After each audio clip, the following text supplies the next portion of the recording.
Okay, so we are on Chaf Adar Bet. Tet Adar Bet, Chaf Adar Bet, yeah. 5779. And we are in Shmuel Aleph, chapter 4, beginning of chapter 4.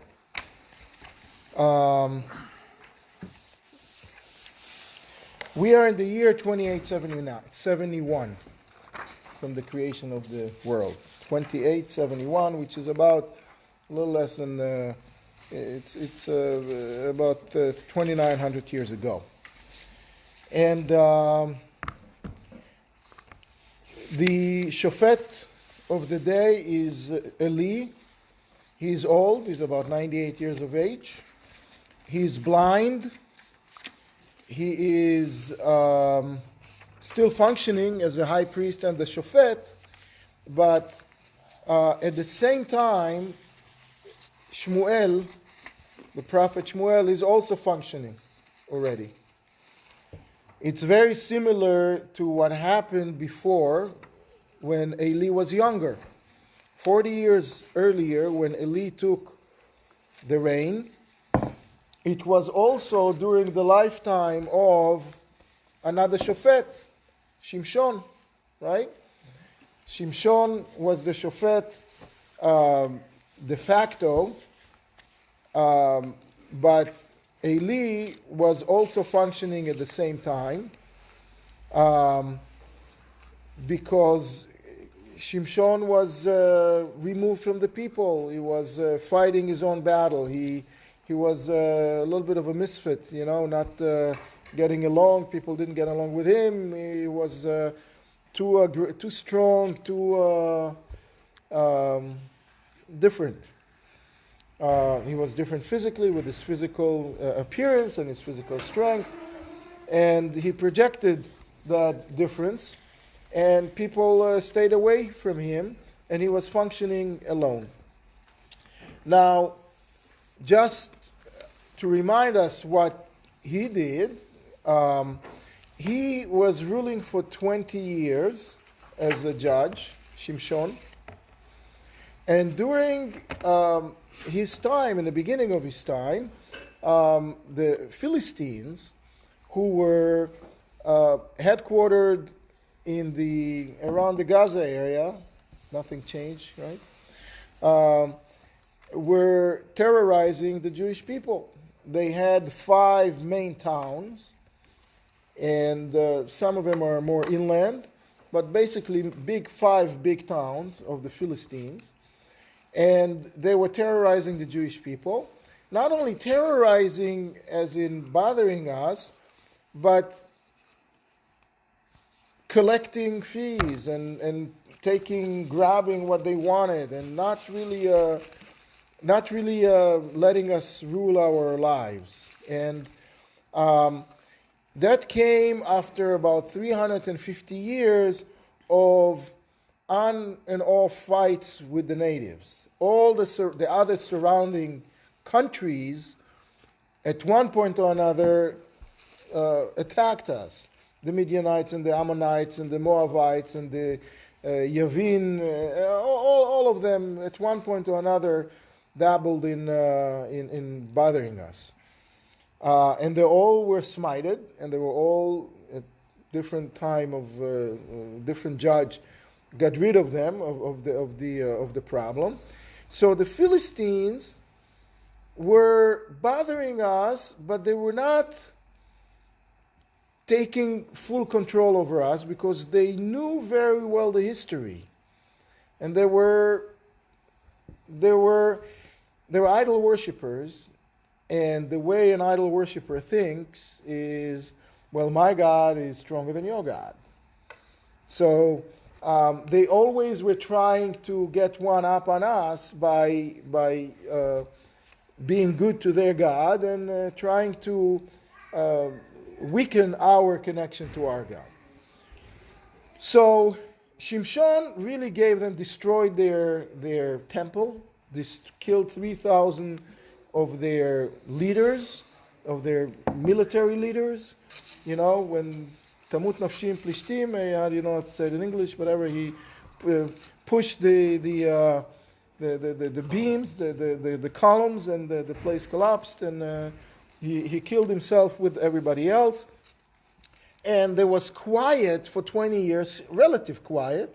The Philistines were still, hurting us, but relative quiet. And then Eli took over as officially as the only judge and ruled for 40 years. During those 40 years, it probably was a little less than 40 years because they overlapped. But during the time of Eli, the Philistines slowly but surely were gaining more and more and more. They became more and more aggressive and more demanding and more terrorizing us. Started with 1 rocket, with 5 rockets, with 50 rockets, Again, nothing changing. So at that time, the people took Shmuel as their a guy to follow, a leader to follow. And things that he said that going to happen did happen to individuals, to communities. And he was, but he was important, and people followed him. But he wasn't the leader because Eli was still around. He did not want to be a leader because, it's disrespectful to his teacher. So he did what he needed to do. He was obviously younger, considerably younger. He was 40 years of age, and his teacher was 98 years of age. Big difference. So he was, and he was able to see. So he was able to travel and talk to people and recognize people. So he was important. He was some sort of in a leadership position, but he wasn't the leader.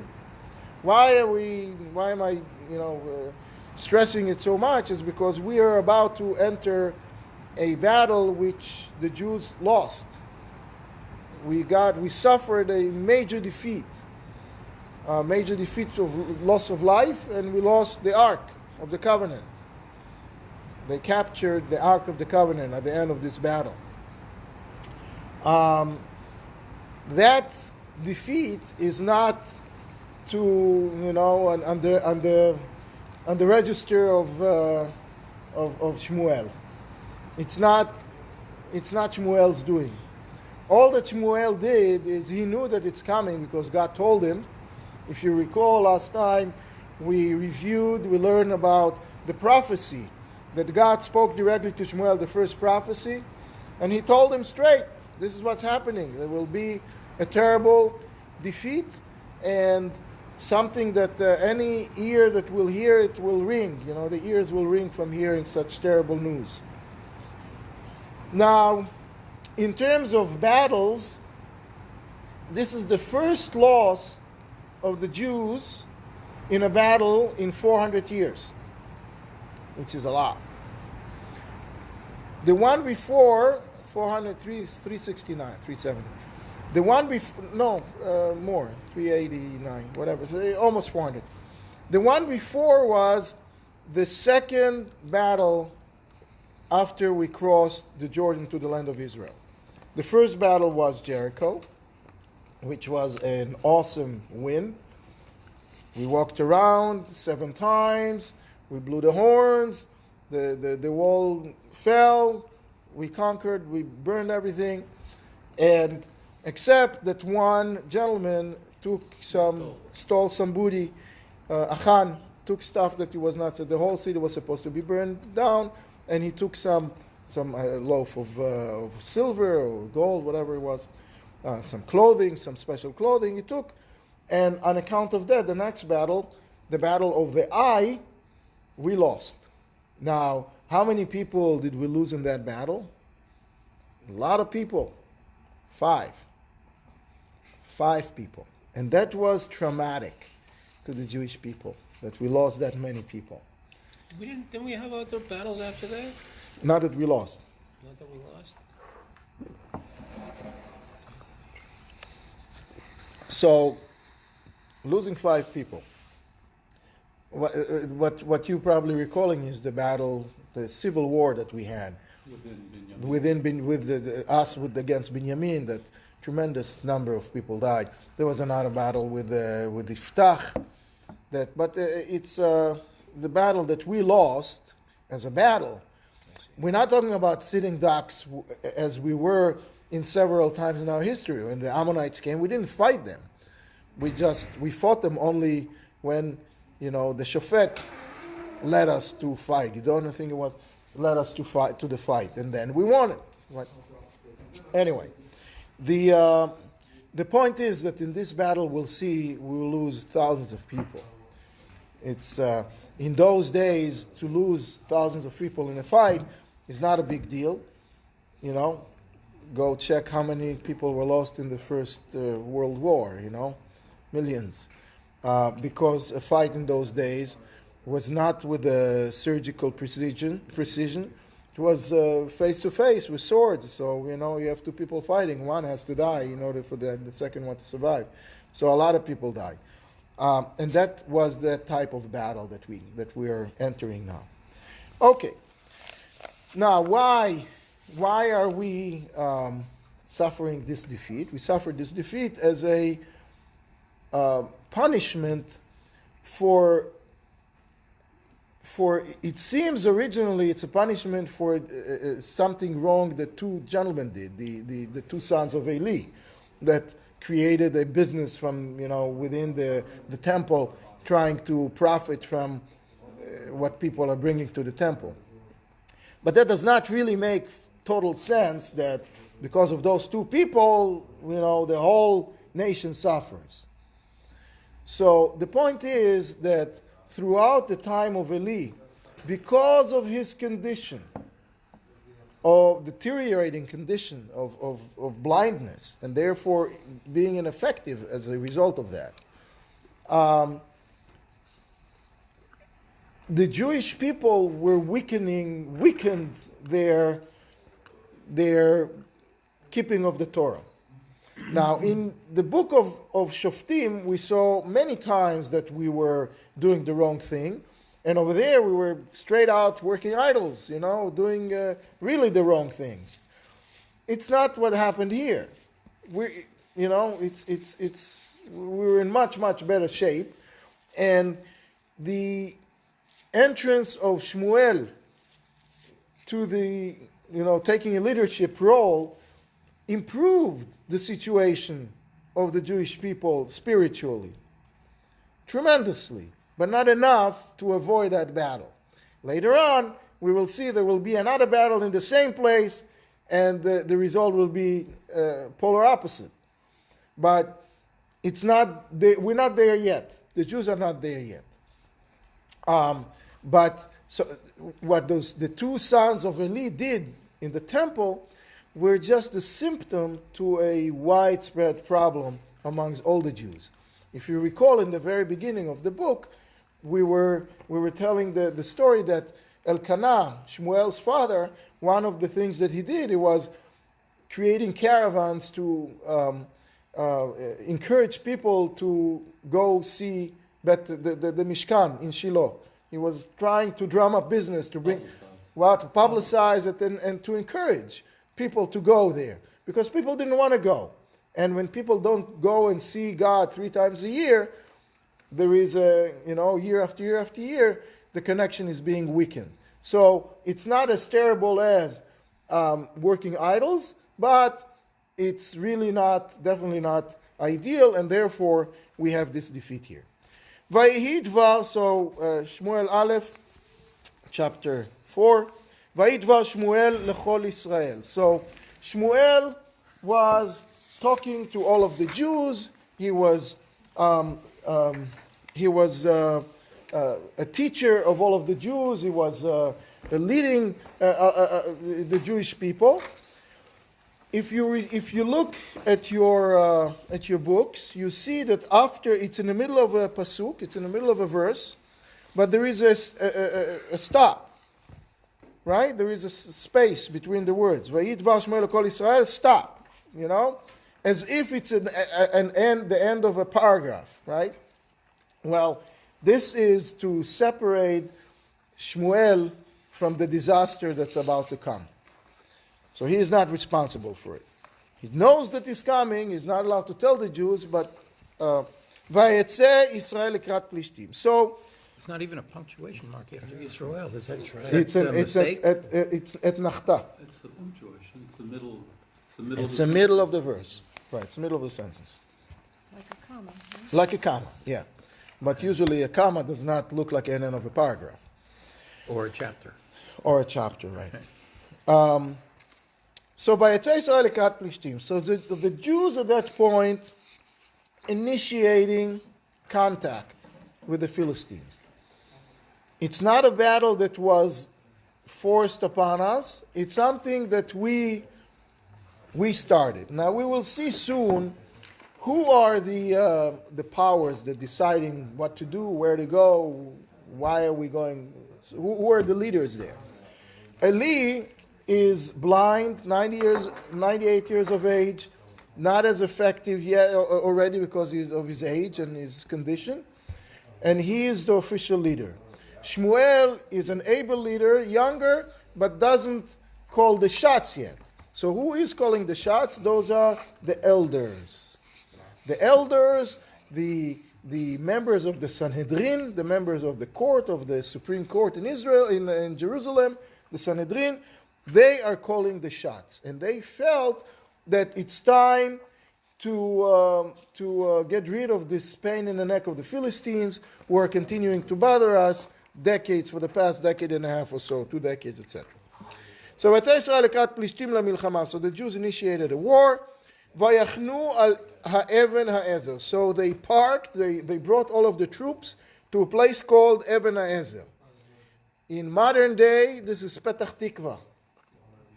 This is around Petach Tikva, Even ha'ezer. In those days, it was not called Petach Tikva, but it was not called Even ha'ezer either. Even ha'ezer means the stone, the rock that helps us. Okay? Now, this rock here didn't really help us yet at all. It did the opposite. The name Even ha'ezer is a name that Shmuel will give that place, will name that place after the second battle, which we didn't learn about yet. And because Shmuel is writing this whole book, he is writing the name that he will give, even though it wasn't given yet. He was using the future name of that place. So that's Even ha'ezer. Plishtim chanu be'afek. Afek, I guess it's around Rosh Ha'ain area, perhaps. It's about a day or so worth of walk. No, an hour of ride. I forgot. From where? From Rosh Ha'ain to Petach Tikva, from Even ha'ezer to Afek. Those are places that are known today. We have excavations over there. They found a whole bunch of interesting things over there. Anyway, so the Philistines weren't alarmed because they're dealing with a weak Israeli army that they know for decades is not really effective. So they were there as well. They came together. They were not alarmed. However, because the Jews looked like they are starting a war, and the Philistines didn't want to lose that source of income, they started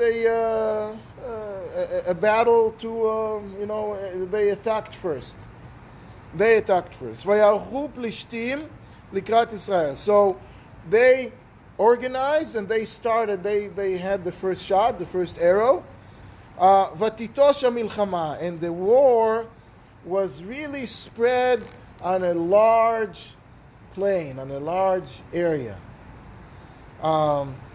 And as we will see from the casualties, it was a lot of people in a lot of land. Vaynagef Israel ifnei Plishtim. So the Jews lost the war against the Philistines. Vayaku b'ma'aracha b'sadeh, and they hit, they smited during the battle in the field. K4,000 ish, 4,000 people. So 400 years after we had a terrible loss where we lost 5 people, now we lost 4,000 people. Tremendous difference, tremendous heartache. The Philistines were not bold yet. They did not chase us further. After the battle, they didn't chase us to eradicate the rest of the army behind us, behind those 4,000 people. They just killed in the battlefield, in that localized battlefield, and they went back to their hole, went back to their camp. They didn't kill civilians. They didn't take command over the situation. They were not sure. They were afraid of us in a way, but they did win the war. They did win the battle.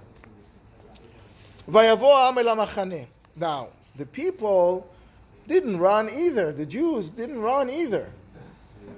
You know, it's a loss, but they were not scared. They were not devastated. They were not running, for their lives. They came back to the camp. Okay, we had a battle, and we lost. So they walked back to the camp. Vayomru ziknei Israel, and the elders who were the leaders of this movement, and because of their age, they were not really fighting because they were old.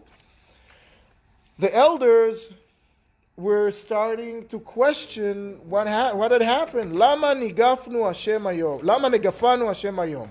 Why did God let us lose? This is not a setup that we're used to. We used to win. We're used to winning. This is how come we lost? So they don't really get what happened. They don't really get what they did wrong. They're questioning it. There was one more time before at the war of Gideon. He also questioned God. Why didn't God help us? How come we're losing against those invaders of the time? So here too, they were sort of questioning God. Now, it's very, very, it's a very good recipe to not do the right thing when you start questioning not yourself, but why did He do it to me? Why did God made us lose? That's a right. That's a sure thing. Yeah, that's a sure thing to not do not do anything afterwards. Right. So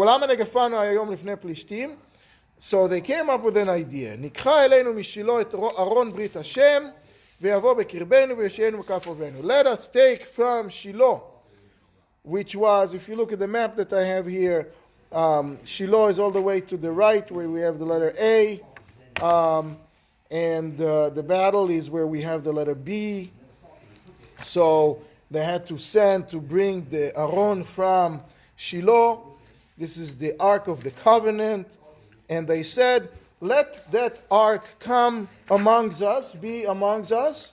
And by virtue of that ark, hocus pocus, going to be amongst us, we're going to win. So, not that we need to change our ways, not that we need to do tshuva, nothing. Let's just bring the magic powder, the ark, and now. Let's, which ark was that? Let's take a step back for a second and talk a little bit about the ark. So, Moshe Rabbeinu came from the mountain with the first set of tablets. And he saw that the golden calf, he heard the story, he heard the voices, and he broke the tablets, broke the first set of tablets. That happened on Tisha B'Av, right?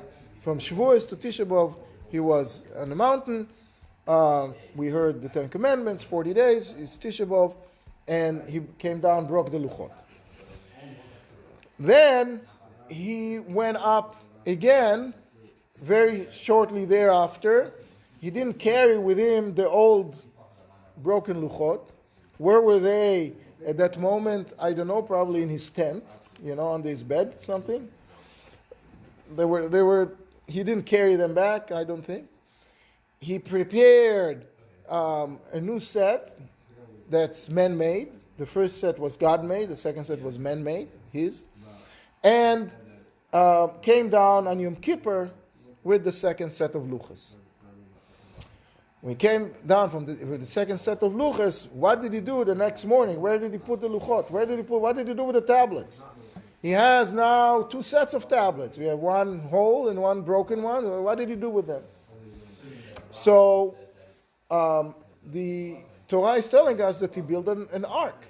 He built an ark from wood, quickly putting together, a few pieces of wood. And so it can be somewhere, because to put it under the bed is not a good solution. So he built that ark, and in the meantime gave the instructions to everybody to build the Mishkan and to build all the utensils and to build the real permanent ark. The real permanent ark was a very, very sophisticated piece of furniture, which was made out of 3 boxes, one inside the other. The outer box is from gold, the inner box is from wood, and the one all the way inside, the middle one is wood, and the inner one is from gold as well. So the wood was sort of surrounded with gold. And it was Maaseh Machshev. It was a very special, it took time to build. Betzalel Ben Chur did the job on it. And it took, we used it around Pesach time when we put together the Mishkan. When Moshe Rabbeinu finished the Mishkan, erected the Mishkan on the first day of Nisan, and then took 13 days until the dedication celebration, and right before Pesach, the Mishkan stood, became permanent. So that's when we took the luchot, the tablets, from the old ark, the wooden ark, and put it in the new ark, and the permanent ark, the golden ark with the kruvim, don't know how to say it in English, whatever. Cherubs, okay? Cherubs. What happened with the old ark? Where did it go? I mean, they put it on eBay. What happened with the old ark? Oh, One that Indiana Jones was. It was at the huge chariot. so there is several controversies among the rabbis. What happened? I will summarize them because it's too it's a lot of details. So we had the old ark. One opinion said that the ark was always with us. It just was in some sort of a Shemesh state, an archive state. It was not used, but it's with us. It was covered. It's not something that we can throw away. It's very holy. Moshe made it. The tablets were in there. Some said that they divided the tablets. The good ones, not the good ones. The second ones, the whole ones were in the nice ark, and the broken ones were in that ark, in the wooden ark. Now, we'll talk about the traveling in a second. Now, in terms of there is another opinion that both both sets of tablets, the broken and the whole ones, were in the permanent ark at all times. And there is a whole discussion as to the sizes. What was the size of the tablets? We know what the size of the tablets. We know what the size of the ark. We can calculate how much room was in there. Is there enough room? Is there not enough room? We had, how do you measure? We're measuring by amah, right? So there are 2 measures of amah. Is it amah of 5 tfachim or amah of 6 tfachim? if you measure with amount of 6 tefachim, suddenly it's almost double the capacity, almost double the capacity. So there is enough room for both. If you whereas if you do it with 5 tefachim, it's a little more squishy. Whichever way it was. Now, there is another discussion about the ark. How was the ark traveling? Where was the ark traveling? When we traveled during the desert time, during the 40 years of the desert, where was it traveling? So there is a very stated list of the sequence of travel, right? In the head there were two camps in the front, six tribes, and then the ark with all of the tabernacle and everything else that goes into the tabernacle, all the utensils, and then at the end another two camps, another 6 tribes. So it was traveling in the middle of the camp. There are 2 occasions where we see that there was an ark traveling in front of the camp. One occasion was in the very first trip after we built the tabernacle, the very first time. It says that the ark was going 3 days in front of us to straighten out the land and to find the way. It was going in front of the camp. So was it going in the middle or was it going in the front? Another time when we saw that the ark was going in front was when we crossed the Jordan River. And over there, it was more clear that it was the main ark. So what was going on? So there is, again, a lot of controversy, a lot of, it's in the Gemara, it's in the Rishonim, it's in the Achronim. I'll just tell you a version that I felt, can work, but it's one version and may not be the ultimate version.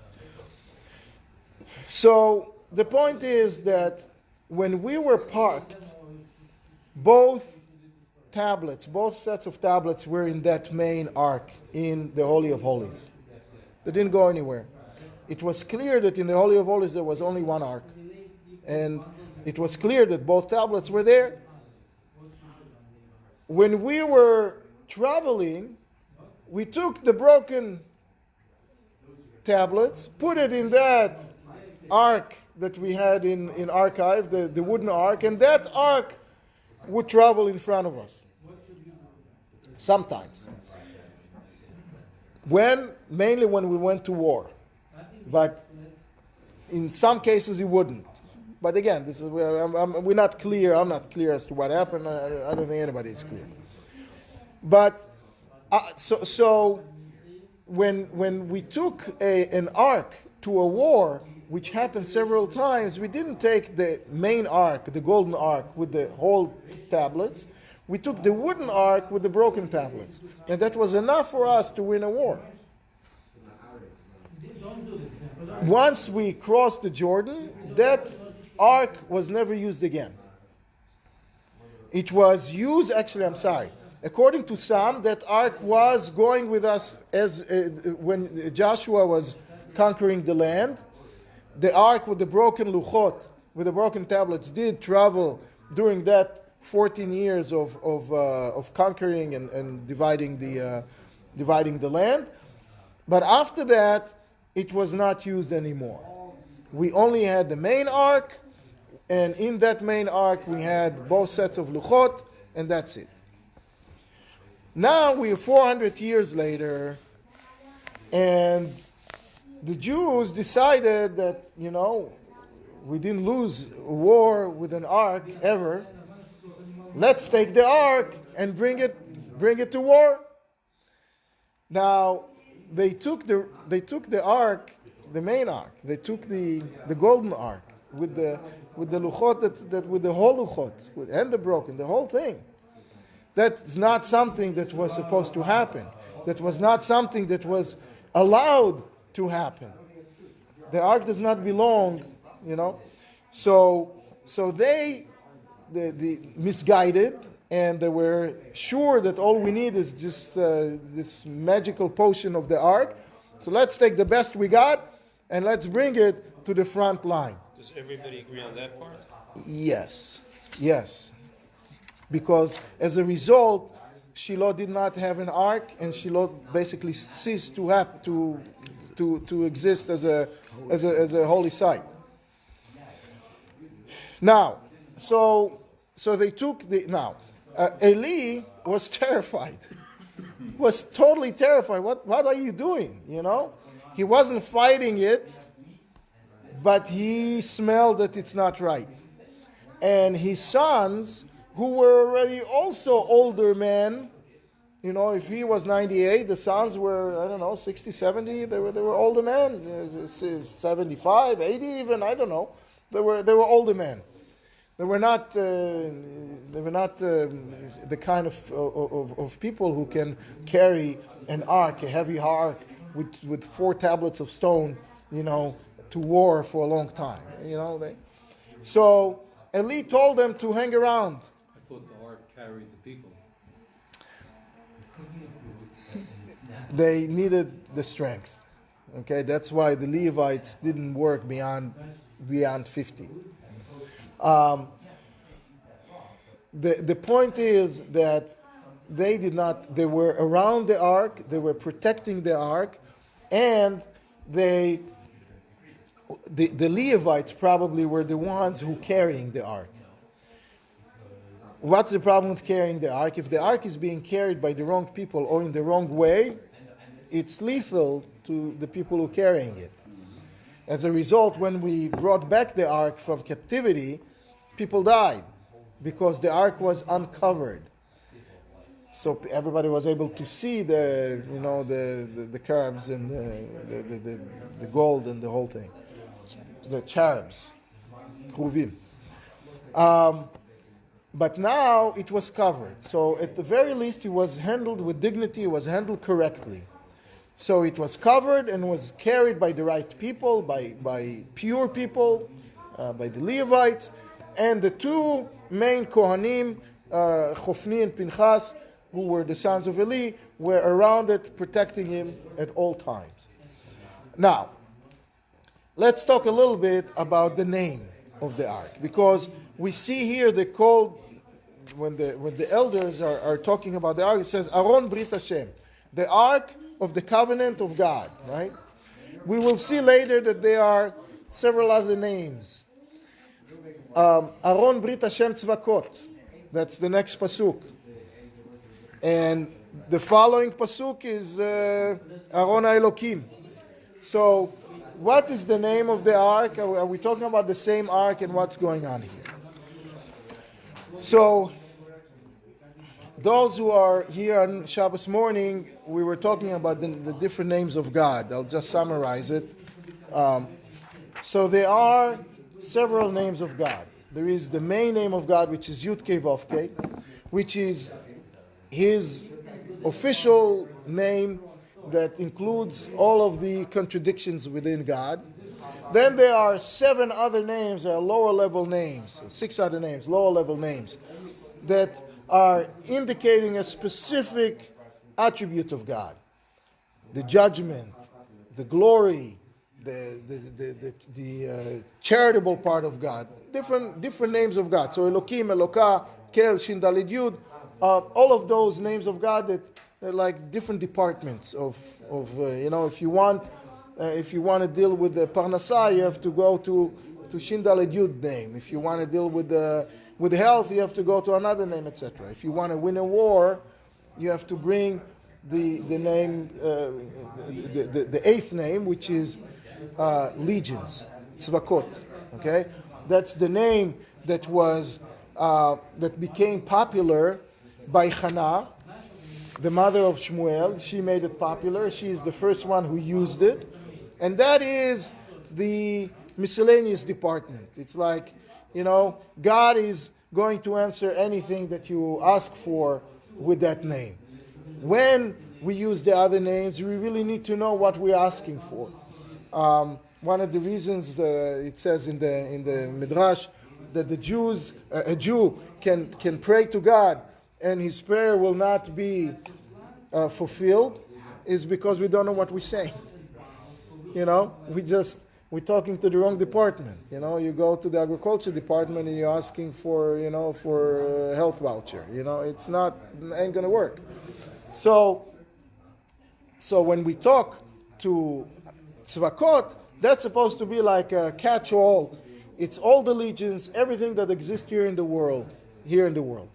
Now, when the rabbi, the elders, were bringing the Ark of the Covenant, they brought it with all of its glory, with the name Yud Kei Vav Kei, Aron Brit, the covenant of Yud Kei Vav Kei, the top name. This is what we want to bring in, and we will see later. Every time someone is talking about the Ark, they're talking from their perspective. And depending on their perspective or what they're asking at the time, it takes a different name. So, by the way, that's one of the reasons that in the morning and in the evening, and we start the davening with Hashem Tzvakot, Hashem Moshe.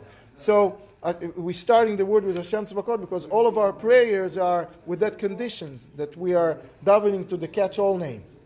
In case we don't know what we're doing, which is most of us most of the time. So, let's just take the catch-all and hopefully God will answer. Amelech is just a description, it's not one of the names.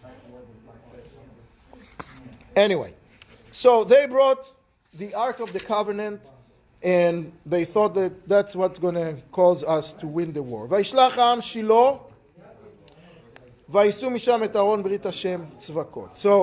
So they came with the idea. When they came with the idea, they said, let's just take the Ark of the Covenant with the name Yud Kei Vav Kei.